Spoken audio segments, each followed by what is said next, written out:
Gulf అనగానే మనకు గుర్తొచ్చేది ఆకాశాన్ని తాకే భవనాలు, అపరిమితమైన చమురు నిల్వలు, ప్రపంచాన్ని శాసించే అపరకుపేర దేశాలు. కానీ ఆ బంగారు సామ్రాజ్యాన్ని ఇప్పుడు యుద్ధ మేఘాలు కమ్మేశాయి.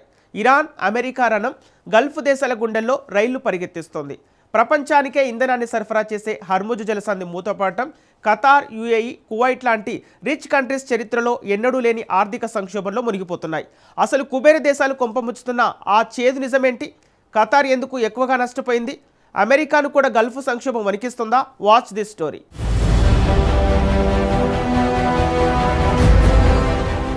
గల్ఫ్ సామ్రాజ్యాన్ని ముంచేస్తోంది ఎవరు?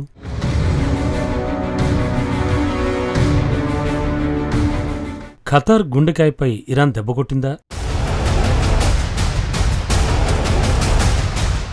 రిచ్ కంట్రీస్ను కుదిపేస్తోన్న చేదు నిజమేంటి?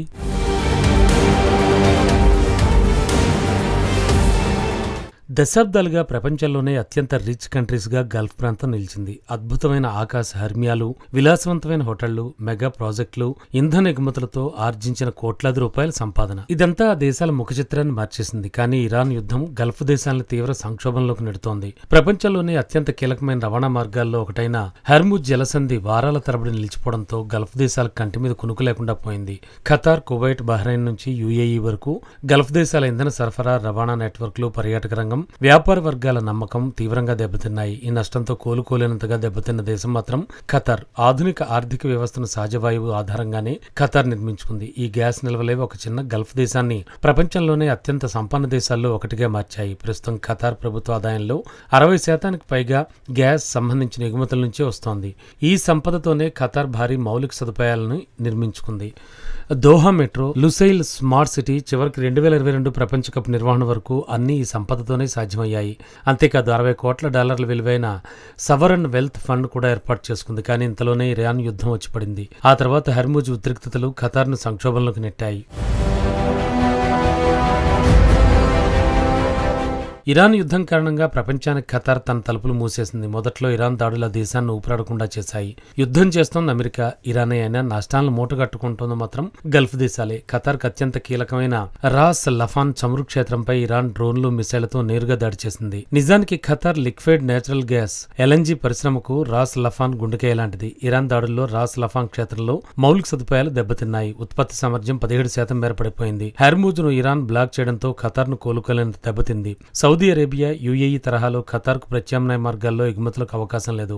భౌగోళికంగా దేశ ఆర్థిక వ్యవస్థ హర్ముజ్తో ముడిపడింది. హర్ముజ్ను ఇరాన్ ముట్టడించిన 24 గంటల్లోనే గ్యాస్ ఎగుమతి ఒప్పందాలను ఖతార్ రద్దు చేసుకుంది. యుద్ధంతో ఖతార్ ఎనర్జీ సంస్థ ఇప్పటికే $1,000 కోట్ల నష్టపోయింది. హర్ముజ్లో ఉద్రిక్తతలు కొనసాగుతున్నంతకాలం ఖతార్ ఎనర్జీ ఎగుమతులు ఆగిపోయాయి. రవాణా ఖర్చుల రూపంలో ఆ దేశం $100 కోట్ల కోల్పోతూనే ఉంది. ప్రస్తుత పరిస్థితుల్లో ఒకవేళ ఈ రవాణా మార్గం వెంటనే తెరచుకున్నా ఉత్పత్తి మళ్లీ యుద్ధానికి ముందున్న స్థాయికి చేరడానికి ఏళ్లు పట్టవచ్చు. ఎందుకంటే జరిగిన నష్టం ఎంత తీవ్రమైందో ఇప్పుడిప్పుడే గణాంకాల రూపంలో బయటపడుతోంది.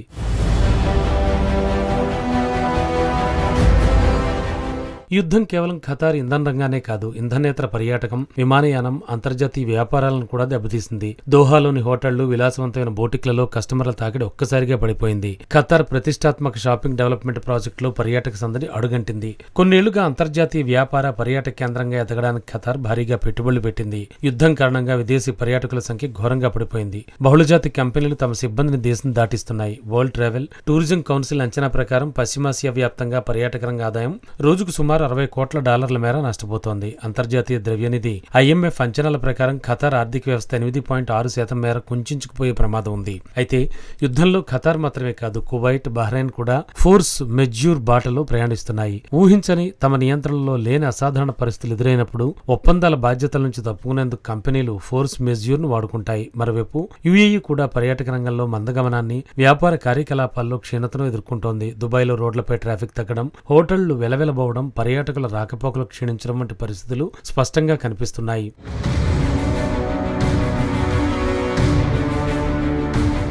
పరిస్థితి తీవ్రత ఎంతలా ఉందంటే కొన్ని వ్యాపార సంస్థలు ఇప్పటికే ఉద్యోగుల జీతాల్లో కోతలు విధిస్తున్నాయి. IMF తాజా అంచనాల ప్రకారం ఏడాది కొన్ని గల్ఫ్ దేశాల ఆర్థిక వ్యవస్థలు తిరోగమనం చెందే ప్రమాదం పొంచి ఉంది. మరికొన్ని దేశాలు వృద్ధి రేటు గణనీయంగా పడిపోయే దుస్థితిని ఎదుర్కొంటున్నాయి. నిజానికి ఇరాన్ యుద్ధ ప్రభావం కేవలం గల్ఫ్ దేశాలకే పరిమితం కాలేదు. ప్రపంచవ్యాప్తంగా చమురు ధరలు ఒక్కసారిగా పెరిగాయి. ప్రస్తుతం బ్రెంట్ క్రూడ్ ధర బ్యారెల్ కు $110 పలుకుతోంది. పశ్చిమాసియా సంక్షోభంతో సంబంధం లేని దేశాలు సైతం కోలుకోలేని దెబ్బతింటున్నాయి. ముఖ్యంగా అమెరికాలో పెట్రోల్ ధరలు 50% పైగా పెరిగాయి. డీజిల్ ధరలు దాదాపు రికార్డు స్థాయికి చేరాయి. యుద్ధం మొదలైన నాటి నుంచి అమెరికన్లు ఇంధనం కోసం ఇప్పటికే $4,100 కోట్ల పైగా అదనంగా ఖర్చు చేశారు. అంటే అక్కడ ప్రతి కుటుంబంపై సగటున $316 అదనపు భారం పడింది. ఈ భారం కేవలం పెట్రోల్ బంకులకే పరిమితం కాలేదు. ఇంధన ధరల పెరుగుదల, రవాణా ఖర్చులు, నిత్యావసర వస్తువులు, విమాన ప్రయాణ ఛార్జీలు, ఆహార పదార్థాల ధరలను కూడా భారీగా పెంచేస్తున్నాయి. అయితే గల్ఫ్ దేశాల ముందున్న సమస్య దీర్ఘకాలికమైంది. ఇరాన్తో ఇప్పటికీ చర్చలతో పరిష్కారం సాధ్యమేనని ఖతార్, సౌదీ, UAE దేశాలు భావిస్తున్నాయి. గల్ఫ్ దేశాల అభ్యర్థనల మేరకే ఇరాన్ పై దాడిని వాయిదా వేశానని అమెరికా అధ్యక్షుడు డొనాల్డ్ ట్రంప్ స్వయంగా వెల్లడించారు కూడా.